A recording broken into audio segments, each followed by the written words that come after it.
Substation ప్రారంభించడం జరిగింది. 6 నెలల్లో మీకు అందిస్తాము. ఈ ప్రాంత రైతాంగానికి ఇబ్బంది లేకుండా ఉండాలనేది ఈ సబ్స్టేషన్ ఒక ముఖ్య ఉద్దేశం. అట్లానే మనకు దర్శిలో డి ఆఫీస్ కావాలని బిల్డింగ్ కావాలన్నారు. 4 కోట్లు పెట్టి శాంక్షన్ చేశాము. ఇప్పుడే చెప్పాను, కాంట్రాక్టర్ కూడా వచ్చాడు. 6 నెలల్లో కట్టి బిల్డింగ్ లో పనులు జరగాలి, అందరూ అక్కడి నుంచి పాలన జరగాలి. ఖచ్చితంగా అది కూడా చేపిస్తాం. దాంతో పాటు వాళ్ళ ఒక మంచి కార్యక్రమం, స్వర్గీయ నందమూరి తారక రామారావు గారు మన మధ్య నుంచి దూరం అయి దాదాపు 30 సంవత్సరాలు అయింది. ఆయన విగ్రహాన్ని వాళ్ళ మేమందరం కూడా కలిసి వచ్చి ప్రారంభించుకోవడం జరిగింది. ఎన్టీఆర్ అంటే తెలియనివాడు ఈ ప్రపంచంలో లేడు. ఎందుకంటే వాళ్ళ రోజులు చూస్తున్నాం మనం. ఆస్తులు కాపాడుకోవడానికి పార్టీలు పెట్టే వాళ్ళు ఉన్నారు, కానీ ఆ రోజు తెలుగు ఆత్మగౌరవాన్ని కాపాడడానికి పెట్టిన పార్టీ తెలుగుదేశం పార్టీ. అది ప్రతి ఒక్కరు కూడా గుర్తుంచుకోవాలి. ఇవాళ పార్టీలు ఏముంది, వాళ్ళు ప్రతి ఒక్కరు దొంగ పనులు చేయటం, అమ్మా ఉండమ్మా, దొంగ పనులు చేయటం, పార్టీలు పెట్టడం ఇవాళ వేరు. ఆ రోజు ముఖ్యమంత్రి అంజీ గారికి అవమానం జరిగిందని చెప్పి తెలుగుడికి ఈ గౌరవం లేదా అని చెప్పి, తెలుగుడికి గుర్తింపు లేదా అనే ఉద్దేశంతో వాళ్ళ పార్టీ పెట్టడమే కాకుండా ఆ రోజు అందరూ నవ్వారు. సినిమాలు చేసుకునేందుకు రాజకీయం తెలుసని. రాజకీయ రంగంలో కానీ సినిమా రంగంలో కానీ ఎన్టీఆర్ పోటీ ఎవరు లేడీ ప్రపంచం. అది ఎన్టీఆర్ అంటే అలాంటి గొప్ప వ్యక్తి ఎన్టీఆర్ అన్నమాట. తర్వాత రాజకీయాల్లో రావటం, ₹2 కిలో బియ్యం ఇవ్వటం, అది ప్రపంచంలోనే ఎక్కడ ఎవరు చేయలేదు. ₹2 కిలో బియ్యం అంటే ఆ రోజుల్లో ఇవాళ కూడా ఆ కార్యక్రమం 40 సంవత్సరాల తర్వాత కూడా ఆయన కార్యక్రమం కొనసాగిస్తున్నామంటే ఆ రోజు పెట్టిన ₹2 కిలో బియ్యం అనేది ఎంత ప్రమాణమైన కార్యక్రమం చూడలేదు. ఇల్లు ఇచ్చారు, కార్యక్రమం చేశారు. మహిళలకు ఆస్తుల్లో సమాన హక్కు కార్యక్రమం చేశారు. ఇందాక మన స్వామి గారు విజయ్ కుమార్ అన్నట్లు ఇవాళ గురుకుల పాఠశాలలో పిల్లలు చదువుకుంటున్నారంటే ఆ రోజు స్వర్గీయ నందమూరి తారక రామారావు తీసుకొచ్చిన కార్యక్రమం. ఇట్లాంటి 1 కాదు 2 కాదు ఎన్నో కార్యక్రమాలు తీసుకొచ్చింది ఎన్టీఆర్. అదేవిధంగా అదే బాటలో తెలుగుదేశం పార్టీ నారా చంద్రబాబు నాయుడు గారు మీకు తెలిసి ఎంత కష్టపడుతున్నారు. ఆయన పార్టీ ఆయన చేతిలోకి వచ్చిన తర్వాత ఏ విధమైన సంక్షేమ కార్యక్రమాలు చేసిన సంగతి కూడా మనందరూ తెలిసింది. నదులు అనుసంధానం చేశాడు ఆయన. ఫస్ట్ కృష్ణా గోదావరి, మీ అందరూ తెలుసుగా, కృష్ణా గోదావరి నీళ్ళని కృష్ణా డెల్టా తీసుకొచ్చిన ఏకైక వ్యక్తి ఉన్నారంటే చంద్రబాబు నాయుడు గారు. అందుకే ఆయన కష్టపడి పోలవరం కడుతున్నారు. 71% మన టైంలో పూర్తయితే గడిచిన 5 సంవత్సరాలు 1% కూడా పూర్తి చేయాలి. మళ్ళీ మన ప్రభుత్వం వచ్చిన తర్వాత 84% పోలవరం ప్రాజెక్ట్ కంప్లీట్ అయింది. రాబోయే రోజుల్లో మనకు రాజధాని కూడా కంప్లీట్ అయింది. ఎట్టి పరిస్థితుల్లో గడిచిన 5 సంవత్సరాల రాజధాని రైతుల్ని మొత్తాన్ని సర్వనాశనం చేసి రాజధాని నేను రాష్ట్రంగా మిగిలిచాను. దేశం మొత్తమైన ఎన్నో రాష్ట్రాలు ఉంటాయి. ఆంధ్రప్రదేశ్ కి రాజధాని ఏదంటే ఎవరు చెప్పలేని పరిస్థితి తీసుకొచ్చి చాలా మంది క్విజ్కి వెళ్తున్నారంట. చిన్నపిల్లలు క్విజ్ పోటీలకి ఉంటాయి కదా, వాటికి వెళ్తుంటే అందరు పిల్లలు అడుగుతుంటే మీ రాజధాని ఏది, మీ రాష్ట్ర రాజధాని ఏదంటే అందరూ చెప్పుకుంటున్నారు. ఆంధ్రప్రదేశ్ రాజధాని అంటే మా పిచ్చి తొక్కల గారు 3 పెట్టాడని చెప్పారంట. అట్లా ఉంది మన రాష్ట్రం పరిస్థితి. అందుకనే చంద్రబాబు లాంటి వాడు మన రాష్ట్రానికి అవసరం. మీరు ఒకసారి ఇచ్చి ఒకసారి వాడగొట్టం కాదు, ఈసారి కంటిన్యూగా చంద్రబాబు నాయుడు గారు కనుక ఉంటే కనుక రేపు తరం పిల్లలందరూ కూడా ఉద్యోగాలు చేస్తారు.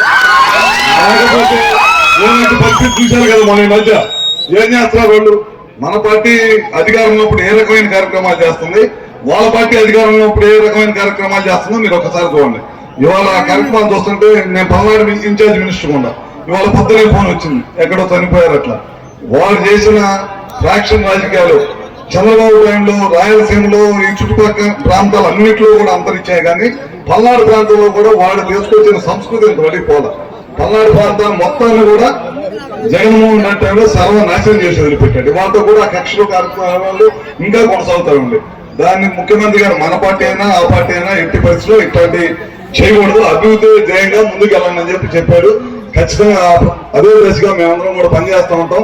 ఇందా లక్ష్మీ గారు అడిగినట్టు ఏ కార్యక్రమం అయినా సరే తప్పకుండా మన కాన్స్టిట్యూన్సీ సంబంధించింది ఏదైనా సరే తప్పకుండా చేస్తాం. మనం అయితే ముఖ్యమంత్రి గారిని చెప్పాం, మీరందరూ కూడా అద్దంకి రెవెన్యూ డివిజన్ పరిధిలో రావాలని కోరుకున్నారని, అదేవిధంగా తీసుకొచ్చి ఇక్కడ అద్దెకులో గెలుపుకున్నాము.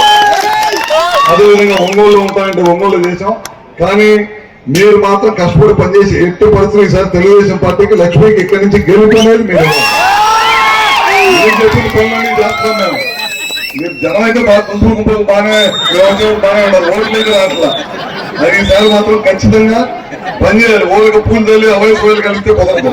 నా కాన్ఫిడెన్స్ లో మొత్తం ఎత్తేసాను. జనార్దన్ అన్నట్టు పూలు అవయసు వేలు మొత్తం వేసాం.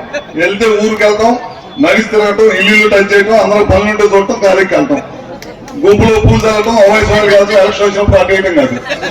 అది ఈసారి ఖచ్చితంగా అందరూ కలిసి గట్టిగా పనిచేసి ఖచ్చితంగా ఎట్టి పరిస్థితుల్లో ఈసారి ప్రకాశం జిల్లాలో మేము చూడండి అధికారం ఉన్నా అధికారం లేకపోయినా మేమందరం కలిసి పెంచుకుంటాం.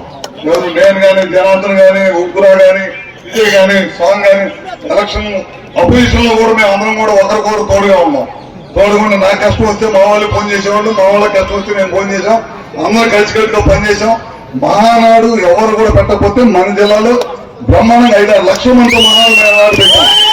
అంటే మేము ఏ విధంగా కలిసికట్టుకున్నాం, మీరు కూడా గ్రామాల్లో భేదాభిప్రాయాలు ఉంటాయి. ఒక కుటుంబంలో 4 ఉండేదంటే భేదాభిప్రాయాలు ఉంటాయి. పార్టీలో కూడా భేదాభిప్రాయాలు ఉన్నా సరే వ్యక్తిగత సమస్యలను తీసుకొచ్చి పార్టీని సర్వనాశనం చేయబోతుంది. అందరూ కూడా ఖచ్చితంగా పనిచేయండి. ఎట్టి పరిస్థితులు ఈసారి దర్శి నియోజకవర్గం నుంచి మంచి మెజార్టీతో లక్ష్యం కూడా గెలుపుతారు. అభివృద్ధి ఉంటే అన్ని కూడా తప్పకుండా మేము కూడా మా వంతు సహాయం సహకారాలు అందిస్తామని కూడా మరోసారి తెలియజేసుకుంటూ దాదాపు గంట నుంచి మాట్లాడుతున్నాం. అందరూ ఓపిక ఎక్కడ కూడా చెప్పు చదవకుండా అందరు గంట నుంచి ఎంటా ఉన్నారు. ఎక్కువ సేపు అని చెప్పి మిమ్మల్ని ఇస్తున్నాం. అందరూ కూడా బాగా పనిచేసి అందరూ కూడా కలిసికట్టుగా పనిచేసి తెలుగుదేశం పార్టీ అభివృద్ధికి చంద్రబాబు నాయుడు గారి కష్టం ఏ విధంగా రైతులంటూ పగలంటూ కష్టపడుతున్నాను మేము చూస్తా ఉన్నారు. ఇవాళ కూడా ఒక పెద్ద పెట్టుబడి చేసుకొచ్చారు గ్రీన్ హైడ్రోజన్ లో. అంటే కాకినాడలో దాదాపు 13,000 కోట్ల రూపాయలు పెట్టుబడి చేస్తారు. ఎందుకు పెట్టుబడి తీసుకొస్తున్నారు మన రాష్ట్రానికంటే రేపు రాబోయే చదువుకునే పిల్లలు ప్రతి వ్యవసాయ కుటుంబంలో కూడా చదువుకునే పిల్లలు ఉండాలి. వాళ్ళు కూడా ఉద్యోగాలు అవ్వాలి. ఒక రైతుకు ఒక కుటుంబం కనుక చదువుకునే వాళ్ళు ఉండి ఉద్యోగం చేస్తుంటే ఒకరు కూడా అండగా ఉంటారనే ఉద్దేశంతో చాలా పెద్ద ఎత్తున పెట్టుబడులు కూడా ఈ రాష్ట్రానికి వేసుకొస్తున్నారు. చంద్రబాబు నాయుడు గారి మీద మంచి నమ్మకంతో అందరూ కూడా పెట్టుబడిదారులు వచ్చి వ్యవస్థలన్నీ కూడా ఇక్కడ పెడతా ఉన్నారు. అందుకని మీ అందరూ కూడా కష్టపడి పార్టీకి అండగా ఉండాలని మరొకసారి కోరుకుంటూ ఈ అవకాశంలో ఇవాళ కార్యక్రమాల్లో నాకు కూడా అవకాశం ఇచ్చడానికి అందరూ కూడా మరొకసారి పేరు ధన్యవాదాలు తెలియజేసుకుంటూ సెలవు తీసుకుంటాం.